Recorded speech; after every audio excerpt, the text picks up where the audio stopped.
নবী রাসূলদের জীবনী থেকে আমাদের জন্য কি শিক্ষা। 25 জন নবীকে কভার করা সম্ভব হবে না। আমি সেখান থেকে মাত্র 7 জন নবীর জীবনী থেকে 7টা শিক্ষা 7 মিনিটে বলে আমরা শেষ করে দেব ইনশাআল্লাহ বিইذنিল্লাহ। প্রথমে আমরা শুনবো সাইয়েদনা আদম আলাইহিস সালামের জীবনী থেকে শিক্ষা। পৃথিবীর প্রথম নবী কে ছিল বলেন তো? আদম আলাইহিস সালাম। আমরা যেমনি আমাদের শৈশব ছিল, কৈশোর ছিল, যৌবন, এখন বার্ধক্যের দিকে যাচ্ছি, ওনার কিরকম ছিল? আদম আলাইহিস সালামের শৈশব ছিল না? ছিল? কৈশোর ছিল? কনফিউশনে পড়ে গেছে। ছিল ছিল না। মজার ব্যাপার হচ্ছে ওনার শৈশব কৈশোর ছিল না, ওনাকে আল্লাহ সৃষ্টি করতে যুবক করে সৃষ্টি করছে। সুবহানাল্লাহ, তো আসছে কেন? সৃষ্টি করতেই যুবক, 60 হাত লম্বা। কয় হাত? 60 হাত লম্বা করে তৈরি করছেন আদম আলাইহিস সালামকে। আপনারাও যারা জান্নাতে যাবেন 60 হাত লম্বা হয়ে ঢুকবেন, 33 বছরের যুবক হয়ে ঢুকবেন। 80 বছর বয়সে মারা গেল, কত বছর বয়সে ঢুকবেন? গালে কোনো দাড়ি থাকবে না। এই দুনিয়া দাড়ি রেখে নেন, ওখানে দাড়ি ছাড়া উঠবেন একেবারে, কোনো জুরদা মুর্দা ও আবনা ও সালাসাম ওয়া সালাসিন, 33 বছরের তাগড়া ইয়াং সুপারস্টার হয়ে জান্নাতে ঢুকবো আমরা। তো আদম আলাইহিস সালামকে আল্লাহ প্রথম নবী করে পৃথিবীতে পাঠালেন। ওনাকে জান্নাতে সব খাইতে বললেন যে সব খাও, একটা গাছের কাছে যেও না। কিন্তু শয়তান, সে তার মিশন নিয়ে আসে। সে আদম আলাইহিস সালামকে ভুলভাল বোঝালো, আদম আর হাওয়াকে, যে একটা কাজ করো, আল্লাহ তাআলা তোমাকে না করছে কেন জানো? আল্লাহ তো চায় না তুমি জান্নাতে থাকো, আল্লাহ চায় তোমাদেরকে দুনিয়াতে পাঠাই দিবে। তো তুমি যদি এই গাছের ফল খেয়ে ফেলো, আল্লাহ আর দুনিয়াতে পাঠাতে পারবে না। কিন্তু আল্লাহ চায় তোমাদেরকে কই পাঠাবে? কিন্তু যদি গাছের ফল খেয়ে ফেলো, আর পাঠাইতে পারবে না। এজন্য আল্লাহ নিষেধ করছে গাছের ফল খায় না। চিন্তা করছেন? উল্টা, পুরো উল্টোটা বুঝাইছে। তো ভুল করে সাইয়েদনা আদম আলাইহিস সালাম, হাওয়া আলাইহিস সালাম খেয়ে ফেলছেন এই ফল। খাওয়ার পরেই আল্লাহ তাআলা পাঠিয়ে দিলেন পৃথিবীতে, যাও জমিনে যাও, এই জান্নাতে আর থাকা যাচ্ছে না। কাঁদতে আরম্ভ করলেন আদম আর হাওয়া আলাইহিস সালাম, কাঁদতে কাঁদতে অনুতপ্ত হয়ে আল্লাহর কাছে দোয়া করলেন। তো পুরো আদম আলাইহিস সালামের জিন্দেগির সবচেয়ে বড় শিক্ষা হচ্ছে রিপেন্টেন্স, অনুতপ্ত হওয়া। কি হওয়া? অনুতপ্ত হওয়া। আমরা ভুল করব, কুল্লুকুম খাত্তাউন, আমরা সবাই পাপী। সবাই কি পাপী? কে পাপ করি না? আমরা সবাই পাপী। কিন্তু মনে রাখবেন, আমাদের পাপ যত বড় হোক, আল্লাহর রহমতের দরিয়া তার চাইতেও বড়, অনেক বড়। তিনি দয়াময়, তিনি মেহেরবান, তার দয়ার শেষ নাই, তার মায়ার শেষ নাই। তার রহমতের দরিয়া যে কত বড় আপনি কল্পনাও করতে পারবেন না। শয়তান আর আমাদের মধ্যে পার্থক্য হচ্ছে, শয়তান পাপ করে পাপে অটল থাকে, কিন্তু বিশ্বাসীরা পাপ করার সাথে সাথেই ক্ষমা চায় কার কাছে? এটা হচ্ছে আদম আলাইহিস সালামের জীবনী থেকে আমাদের জন্য সবচেয়ে বড় লেসন। সাইয়েদনা আদম আলাইহিস সালাম উনি ভুল করে যখন বুঝতে পারলেন, অনুতপ্ত হলেন, চোখের পানি ছাড়লেন। 2 ফোঁটা পানি আল্লাহর কাছে সবচাইতে প্রিয়। এক হচ্ছে জিহাদের ময়দানে মুজাহিদের গা বেয়ে ঝরে পড়া রক্তের ফোঁটা, 2 হচ্ছে অনুতপ্ত বান্দার চোখের পানির ফোঁটা। অনুতপ্ত বান্দা নিজের ভুল স্বীকার করে মাথাটা নিচু করে চোখের পানি ছেড়ে দিয়ে যখন আল্লাহর কাছে কাঁদে, তার চোখের পানি চোখ বেয়ে নাকের ডগা বেয়ে জমিনে ড্রপ করার আগেই আল্লাহ তার সব গুনাহ মাফ করে দেয়। সাইয়েদনা আদম আলাইহিস সালাম কাঁদতে আরম্ভ করলেন, কাঁদতে কাঁদতে অনুতপ্ত হয়ে দোয়া করলেন, রব্বানা যালামনা আনফুসানা ওয়া ইল্লাম তাগফির লানা ওয়া তারহামনা লানাকুনান্না মিনাল খাসিরিন। রব্বানা, হে আমাদের রব, যালামনা আনফুসানা, আমরা আমাদের নফসের উপর জুলুম করেছি, ভুল করেছি, অন্যায় করেছি, অপরাধ করেছি। ওয়া ইল্লাম তাগফির লানা, আল্লাহ তুমি যদি ক্ষমা না করো, তুমি যদি মাফ না করো, লানাকুনান্না মিনাল খাসিরিন, আল্লাহ আমরা ধ্বংস হয়ে যাব, আমরা ক্ষতিগ্রস্ত হয়ে যাব, আমরা লুজার হয়ে যাব। এই বাক্যগুলো বলে বলে যখন আল্লাহ তাআলার কাছে দোয়া করলেন, আল্লাহর রহম হলো। আল্লাহ দয়া করে সাইয়েদনা আদম আর হাওয়া আলাইহিস সালামকে ক্ষমা করে দিলেন। ক্ষমা করে আবার জান্নাতের এন্ট্রির ঘোষণা দিলেন যে আবার দুনিয়ার জীবন শেষ করে আসো, যেখান থেকে আসছিলে আবার ওখানে ঢুকতে পারবে। তাহলে আদম আলাইহিস সালামের জীবন থেকে আমরা যে লেসনটা পাই সেটা কি ভাই? বলেন বলেন। অনুতপ্ত হওয়া, রিপেন্টেন্স। আমরাও যদি জীবনে ভুল করি কি করবেন? ভুলের উপর অটল থাকবেন? অনড় থাকবেন? একগুঁয়ে ধরে বসে থাকবেন? সীমা লঙ্ঘন করবেন? আমরা ক্ষমা চাইব। কার কাছে ক্ষমা চাইব? ক্ষমা দেওয়ার জন্য তিনি বসে থাকেন। শেষ রাতে আল্লাহ প্রথম আসমানে চলে আসেন। প্রথম আসমানে এসে ডাকতে থাকেন, আলা মিন মুস্তাগফিরিন আগফির আলা, কে ক্ষমা চাবা? কে পাপ করেছে, জুলুম করেছে, বলো, আমি ক্ষমা দেওয়ার জন্য আসছি। আলা মিন মুস্তারজিকিন আরযুক আলা, কার রিজিকের দরকার, কার চাকরি নাই, কার ব্যবসা মন্দা, আমার কাছে চাও, আমি আল্লাহ বাড়িয়ে দেব। কার কি লাগবে বল, আমি দেবো। আল্লাহ তাআলা দেওয়ার জন্য আসছে, আমি নেয়ার জন্য উঠতে পারি না। আমরা যেন আল্লাহ তাআলার কাছে চাই বেশি বেশি, এবং ভুল করলে যেন আমরা অনুতপ্ত হই। ভুল করলে আমরা কি হব? সাইয়েদনা আদম আলাইহিস সালামের জীবন থেকে আমরা এটা শিখলাম। 2 নম্বরে সাইয়েদনা নূহ আলাইহিস সালামের লাইফ থেকে আমরা কি শিখি? ওনার লাইফ থেকে আমরা শিখি হচ্ছে কনসিস্টেন্সি, মানে লেগে থাকা। ভালো কাজের জন্য কি করা? লেগে থাকা। উনি 950 বছর দাওয়াত দিয়েছিলেন ওনার জাতিকে। কয় বছর বলেন তো? 950 বছরের দাওয়াতি কার্যক্রমের ফলে উনি ফলোয়ার জোটাইতে পারছেন কয়জন জানেন? 80 জন। কয়জন? এরাই আমাদের পূর্বপুরুষ। আমরা পৃথিবীর সবাই কিন্তু এদেরই নাতিপুতি। এই 80 জনকে নিয়ে উনি নৌকার উপর উঠছিলেন, কিস্তির উপর, আর বাকিটা তো মহাপ্লাবন দিয়ে আল্লাহ ধ্বংস করে দিয়েছেন। ওই 80 জন আবার জমিনে এসে জমিন আবাদ করা শুরু হলো, ওখান থেকে পৃথিবীর সকল মানুষ। সুবহানাল্লাহ। উনি বলেন ক্বালা রাব্বি ইন্নী দাআউতু কওমি লাইলান ওয়া নাহারা, আল্লাহ আমি দিন রাত এক করে আমার জাতি গোষ্ঠীকে দাওয়াত দিয়েছি। ফালাম ইয়াজিদহুম দুআই ইল্লা ফিরারা, কিন্তু আমারে দেখলে লোকগুলো ভেগে ভেগে যায়। আর কি করে? আমার কথা যেন শুনতে না হয় এরা কানে আঙ্গুল দিয়ে রাখে আর মুখে কাপড় পেঁচিয়ে রাখে। নূহ আলাইহিস সালাম তারপরও থামতেন না, কন্টিনিউয়াস দাওয়াতি কাজ। লোকজন নূহ আলাইহিস সালামকে পিটিয়ে আধামরা করে কাঁথা দিয়ে পেঁচিয়ে পাহাড়ে রেখে আসতেন। ওইখান থেকে এসে নূহ আলাইহিস সালাম আবার দাওয়াত দিতে শুরু করতেন। What a consistency! কিভাবে লেগেছিলেন? 950 বছর তিনি দাওয়াত দিয়েছেন, মাত্র 80 জন ফলোয়ার হয়েছিল। তাহলে আমরা অল্প দাওয়াতি কাজ করেই আমরা হতাশ হয়ে যাই। হায় রে আমার কথা শুনলো না, হায় রে আমার কথা পৌঁছাইলো না, হায় রে আমার কাছে এসে কেউ মুসলিম হলো না, হায় রে আমার কথা। অস্থির। আপনার কাজ হচ্ছে পৌঁছে দেওয়া, আপনার কাজ হচ্ছে কোরআনের কথা মানুষকে বলা। এটা দিয়ে কতটুকু কি হবে এটার ফয়সালা কার? তাহলে নূহ আলাইহিস সালামের জীবনী থেকে আমাদের শিক্ষা হচ্ছে কনসিস্টেন্সি। 950 বছর উনি লাগাতার দাওয়াত দিয়েছেন, থামে নাই, হতাশ হয় নাই, হাল ছাড়ে নাই। নবীরা কখনো হাল ছাড়ে না। সুবহানাল্লাহ পড়ে। 3 নাম্বার, ইব্রাহিম আলাইহিস সালামের জীবনী থেকে আমাদের জন্য শিক্ষা হচ্ছে ওবিডিয়েন্স, আনুগত্য। কি করে আল্লাহ তাআলার কাছে আনুগত্য করতে হয়। আল্লাহু আকবার। আমি মনে হয় 1 ঘন্টার উপর আলোচনা করেছি আমার প্রফেট সিরিজ ইব্রাহিম আলাইহিস সালামের জীবনী নিয়ে। ওনার পুরো জীবনটা, আল্লাহ কোনো কিছু বলতে দেরি, আল্লাহর আদেশের সামনে মাথা পেতে দিতে ইব্রাহিম আলাইহিস সালামের দেরি হয়নি। আল্লাহ বলছেন আসলিম, ওয়া ইয ক্বালা রাব্বুহু আসলিম ক্বালা আসলামতু লিরাব্বিল আলামিন। এই ইব্রাহিম সারেন্ডার, সারেন্ডার। সুবহানাল্লাহ। ইব্রাহিম আনুগত্য করো। আল্লাহ আনুগত্য করছি। ওনার সন্তান হয় না। 86 বছর বয়সে একটা সন্তান দিলেন আল্লাহ তাআলা। আমাদের এখানে কার বয়স কত? সর্বোচ্চ বয়স কত আছে? আমরা এদিকে 60 বছরের উপর কেউ নাই, ঠিক কিনা? 86 বছর বয়সে আল্লাহ সন্তান দিয়েছেন ইসমাঈল আলাইহিস সালাম। কত বছর বয়সে? সন্তানটা আদরের নাকি? হ্যাঁ, আদরের না? শেষ কালে একটা সন্তান পেলেন 86 বছর বয়সে। ইব্রাহিম আর হাজেরার ঘরকে উজাড় করে ফুটফুটে এক সন্তান ইসমাঈল আলাইহিস সালাম আসলেন। ভালোবাসা, আদর যেন ঠিকরে পড়ে, এত গদগদ ভালোবাসা। এবার বললেন যাও হাজেরা আর দুধের সন্তান ইসমাইলকে মরুভূমিতে ফেলে দিয়ে আস। বলতে দেরি, রেখে আসতে দেরি নেই। এটাই হচ্ছে ইব্রাহিম আলাইহিস সালামের আনুগত্য। দুধু মরু প্রান্তরে হাজেরা আর ইসমাইল আলাইহিস সালামকে রেখে আসলেন, চলে আসলেন। বুকটা ফেটে চৌচির, 86 বছর বয়সে একটা সন্তান পেলাম, দুধের বাচ্চা, আমার স্ত্রী সহ মরুভূমিতে রেখে আসলাম। রেখে আবার থাকাও যাবে না, যাও তুমি ফিলিস্তিনে, এরা থাকবে মক্কা, মরুভূমির মাঝখানে। পরে আল্লাহ জুরহুম কওমের মাধ্যমে এদেরকে পানি, জামজাম অনেক কিছু দিলেন। লম্বা ঘটনার দিকে যাচ্ছে।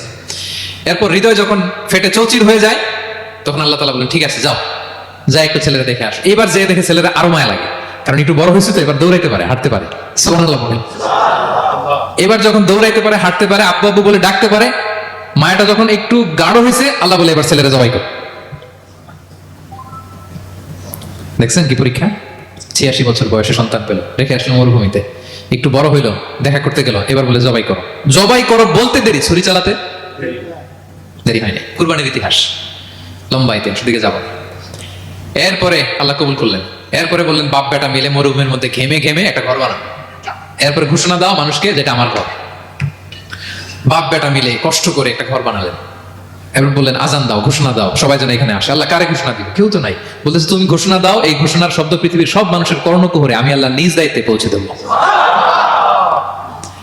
আমরা যারা রুহের জগতেও তখনও ছিলাম, যারা লাব্বাইক বলতে পেরেছি, তাদের ঠিকই নসিবে ওই কাবা ঘর জিয়ারতের নসিব হয়ে যাবে। উনি ঘোষণা দিলেন, দেখেন কেউ নাই, ধুধুমরু প্রান্তর। আজকের মক্কাকে কল্পনা করেন তো কি অবস্থা। এই রমজানের লাস্ট 10 days অফ রমাদান আপনি জায়গা পাবেন? হজের চেয়েও বেশি মানুষ।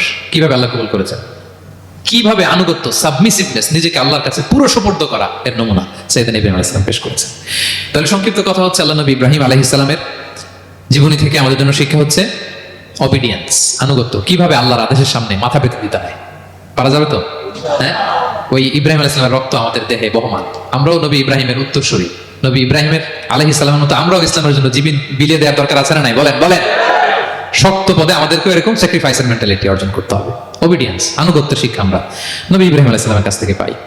4 নম্বর, ইয়াকুব আলাইহিস সালাম, ওনার জীবনী থেকে শিক্ষা হচ্ছে পেশেন্স, ধৈর্য। আমাদের অনেকের ধৈর্য নাই, আমরা অস্থির, অল্পতে ধৈর্য হারাই ফেলি। ধৈর্য এমন একটা গাছ, এই গাছের সারা গায়ে অনেক কাটা, কিন্তু এই গাছের ফল বড্ড মিষ্টি।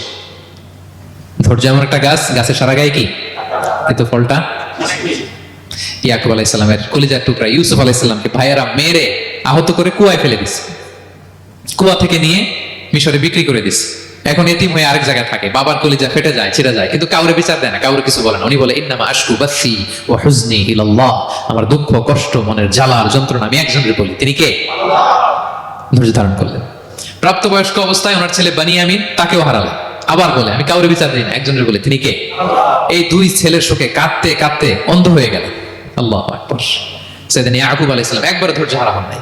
তাহলে আল্লাহ নবী ইয়াকুব আলাইহিস সালামের জীবনী থেকে আমাদের জন্য শিক্ষা হচ্ছে পেশেন্স। বিপদে আমরা কি ধরবো? ধৈর্য ধারণ করব। 5 নম্বরে ইউসুফ আলাইহিস সালামের জীবনী থেকে আমাদের শিক্ষা হচ্ছে he is the archetype of good character, উন্নত চরিত্রের মডেল। আমার যুবক ভাইয়েরা, গায়েত ফাউন্ডেশন বাংলাদেশের আজকের ইফতার প্রোগ্রামে যুবক যারা এসছো, তোমাদের জন্য শিক্ষা আর্কিটাইপ অফ গুড ক্যারেক্টার। চরিত্র কিভাবে হেফাজত করতে হয় এর মডেল, প্রেরণার বাতিক হয়। তাগড়া যুবক, পৃথিবীর সবচেয়ে সুন্দর পুরুষ ইউসুফ আলাইহিস সালাম, তাকে দেখে ওই সময়ের আরেক বিশ্ব সুন্দরী জুলাইখা প্রেমে মাতোয়ারা, গোপন কক্ষে নিয়ে প্রেম নিবেদন করেছে, বলেছে ইউসুফ কাক পক্ষে টের পাবে না। আল্লাহ নবী ইউসুফ আলাইহিস সালাম এটাকে প্রত্যাখ্যান করলেন, জোরাজুরি করলো, প্রত্যাখ্যান করলেন, মারধর করা হলো, প্রত্যাখ্যান করলেন, সবশেষে আলটিমেটাম দিল, যদি আমার কথা মতো না চলো জেলখানায় ভরবো। উনি বললেন ক্বালা রাব্বি সিজনু আহাব্বু ইলাইয়া মিম্মা ইয়াদউনানি ইলাই, আল্লাহ এই পাপের কাজের চেয়ে জেলখানায় আমার জন্য ভালো। বিনা অপরাধে বিনা দোষে 1 যুগ মিথ্যা অপবাদে কারাবন্দী ছিলেন সাইয়েদনা ইউসুফ আলাইহিস সালাম। তারপরেও চরিত্রের ব্যাপারে এক বিন্দু কম্প্রোমাইজ করেন। যুবক ভাইরা, চরিত্র বড় দামি সম্পদ। সম্পদ গেলে সম্পদ আসে, স্বাস্থ্য গেলে স্বাস্থ্য আসে, একবার চরিত্র নষ্ট হলে ওই চরিত্র আর ফিরে পাওয়া যায় না। সাইয়েদনা ইউসুফ আলাইহিস সালামের জীবনী থেকে আমাদের শিক্ষা হচ্ছে চরিত্রকে কিভাবে প্রিজার্ভ করতে হয় এটা। 6 নম্বরে সাইয়েদনা ঈসা আলাইহিস সালামের জীবনী থেকে আমাদের জন্য শিক্ষা হচ্ছে স্লেভারি, দাসত্ব। কারণ আমরা সবাই গোলাম একজনের, বলেন তো কার গোলাম? আল্লাহর গোলাম। কিন্তু ওনার সব উম্মতেরা মানে খ্রিস্টানরা তাকে বলে সান অফ গড, উনি নাকি আল্লাহর সন্তান। নাউজুবিল্লাহ পড়েন। ওনার মা ম্যারি মানে মারিয়াম আলাইহিস সালাম নাকি আল্লাহর স্ত্রী, নাউজুবিল্লাহ। কিন্তু উনি জন্মের পরেই দুধের শিশু মায়ের কোলে বসে একটা ছোট্ট ভাষণ দিয়েছিলেন, বলেছিলেন ইন্নী আব্দুল্লাহ আতানিয়াল কিতাবা ওয়া জাআলানি নাবিয়্যা, আল্লাহ আমাকে আল্লাহর গোলাম বানিয়ে পাঠিয়েছেন। দেখেন কি নবী, প্রথমে এসে বলেন আমি কিন্তু রাসূল, একে তো দুধের শিশু, মুখের প্রথম কথা কি ইন্নী আব্দুল্লাহ, আমি আল্লাহর গোলাম, যাতে করে পুরো খ্রিস্ট সমাজের বিরুদ্ধে দলিল হয়ে থাকে যে তোমাদের নবী পৃথিবীতে এসে তার মুখ নিঃসৃত প্রথম শব্দটাই ছিল আমি আল্লাহর দাস, আমি আল্লাহর গোলাম। এবং উনাকে ওনার মাকে আল্লাহ স্পেশাল ইন্টারোগেট করবেন কিয়ামতে, ঈসা মারিয়াম তোমরা কি বলে আসছিলা যে তুমি আমার বউ আর তুমি আমার সন্তান? ওনারা কাচুমাচু করে থার করে কাঁপবে আল্লাহর সামনে, কারণ এটা শিরকের প্রশ্ন। তারা বলবে আল্লাহ আমরা যদি বলতাম আপনি তো জানতেন, আপনি যা শিখিয়েছেন আমরা তাই বলেছি। আল্লাহ জানেন যে উল্টাপাল্টা কিছু বলে নাই, তারপরও কোটি কোটি মানুষের সামনে এত বিশাল জনগোষ্ঠী কেন এই নবীকে আল্লাহর সন্তান বললো? আল্লাহ তাআলা ঈসা আলাইহিস সালামকেও ছাড়বেন না, জিজ্ঞেস করবেন। তিনি বলবেন আল্লাহ আমি যে তোমার গোলাম এটার দাওয়াত দিয়েছি, আর আজীবন গোলামের মতোই ছিলাম। ঈসা আলাইহিস সালাম কৃষকের সাথে, মজুরের সাথে, কুলির সাথে, ধোপাতের সাথে বন্ধুত্ব করেছিলেন। সমাজের নিচু শ্রেণীর লোকেরা ছিল তার ফলোয়ার। আল্লাহু আকবার। তাহলে সাইয়েদনা ঈসা আলাইহিস সালামের জীবনী থেকে আমরা শিখলাম আমরা সবাই আল্লাহর গোলাম, আল্লাহর দাস। সর্বশেষ নবী, বিশ্ব নবী, পেয়ারা নবী মুহাম্মদুর রাসূলুল্লাহ সাল্লাল্লাহু আলাইহি সাল্লামের জীবনী থেকে কি শিক্ষা? এই শিক্ষা তো বলতে গেলে ঘন্টার পর ঘন্টা লাগবে। একটা শিক্ষা শুধু বলি, সেটা হচ্ছে মার্সি। ওমা আরসালনাকা ইল্লা রাহমাতাল লিল আলামিন, I have sent you as a mercy for the entire universe. নবী হে, আমি আপনাকে গোটা বিশ্বের সবার জন্য রহমত করে প্রেরণ করেছি। তিনি মানুষের জন্য রহমত, তিনি প্রাণীর জন্য রহমত, তিনি পাখির জন্য রহমত, তিনি স্ত্রীদের জন্য রহমত, তিনি উম্মতের জন্য রহমত, তিনি তার ফলোয়ার সাহাবীদের জন্য রহমত। ঠিক কিনা? তিনি কত রহমতের নবী ছিলেন? বিষ্ণু ইসলাম কতটা রহমতের নবী ছিলেন? ছোট্ট একটা উদাহরণ দিয়ে শেষ করি। বিষ্ণু ইসলাম বলেন লিকুল্লি নাবিয়িন দাওয়া মুস্তাজাবা, আল্লাহ প্রত্যেকটা নবীকে একটা করে দোয়ায়ে মুস্তাজাবা দিয়েছেন। মানে এমন দোয়া, এই দোয়া করতে দেরি কিন্তু দোয়া কবুল হতে দেরি হয়। সব নবীকে আল্লাহ বলছেন এই নবীরা তোমাদের প্রত্যেককে একটা করে দোয়া করার সুযোগ দিলাম এই দুনিয়াতে, এবং দোয়াটা করার সাথে সাথেই কবুল করে ফেলবে। বিষ্ণু বলেন লিকুল্লি নাবিয়িন দাওয়া মুস্তাজাবা, সব নবীরা একটা করে দোয়া মুস্তাজাব পেয়েছেন। দাআউ বিহা, আর নবীরা ওই দোয়াটা দুনিয়াতেই করে ফেলছে। সব নবীর ওই স্পেশাল দোয়া যেটা করলেই কবুল, ওটা সব নবীরা কি করছে? দুনিয়াতেই করে ফেলেছে। কিন্তু বিশ্বনবী বলেন ওয়া ইন্নী আখতাবিউ দাওয়াতি শাফাআতান লি উম্মতি ইয়াউমাল কিয়ামা। আমি আমার সেই দোয়াটা এই দুনিয়ার বুকে অন্যান্য নবীদের মতো করি নাই। আমি আমার দোয়াটা আমার গুনাহগার উম্মতের জন্য কিয়ামতের কঠিন দিনে তারা যখন মুসিবতে পড়ে যাবে ওই মুসিবত থেকে বাঁচার জন্য ওই দোয়াটা আমি আমার উম্মতের জন্য রেখে দিয়েছি। ওয়া ইন্নী আখতাবিউ দাওয়াতি শাফাআতান লি উম্মতি ইয়াউমাল কিয়ামা। সব নবীরা এই দোয়াটা করেছে, দুনিয়াতেই কবুল হয়ে গিয়েছে। কিন্তু বিষ্ণুনবী বললেন আমি চাইলে এই দোয়াটা করতে পারতাম। তায়েফের ময়দানে বিষ্ণুনবী ওই দোয়া করলে বিষ্ণুনবীর গা দিয়ে রক্ত ঝরে না। কুরাইশদের সাথে বিষ্ণুনবীর 3 বছর জেল খাটা লাগে না। মদিনাতে বিষ্ণুনবী অনেক না খেয়েছিলেন, পেটে পাথর বেঁধেছিলেন, দোয়া করলে জান্নাত থেকে খাবারের বস্তা চলে আসতো, মুহূর্তেই কবুল। জীবনের কোনো কঠিন পরিস্থিতিতে বিষ্ণুনবী এই দোয়াটা করে নাই। বিষ্ণুনবী বলেন আমি আমার এই দোয়াটা স্পেশালি আমার গুনাহগার উম্মতের জন্য রেখে দিয়েছি। কিয়ামতের কঠিন ময়দানে আমার গুনাহগার উম্মত যখন বিপদে পড়ে যাবে তাদেরকে ওই বিপদ থেকে বাঁচানোর জন্য ওই দোয়াটা আমি প্রিজার্ভ করে দিয়েছি। বিষ্ণু ইসলাম আমার জন্য এই দোয়াটা রেখে দিয়েছেন। প্রিয় ভাইয়েরা, এই দোয়াটা আপনার জন্য রেখে দিয়েছেন। বিষ্ণুনবী দোয়াটা আমাদের জন্য রেখে দিয়েছেন। চাইলে এই দুনিয়াতে এই দোয়াটা করতে পারতেন, করেন নাই। সব নবীরা করে ফেলেছেন।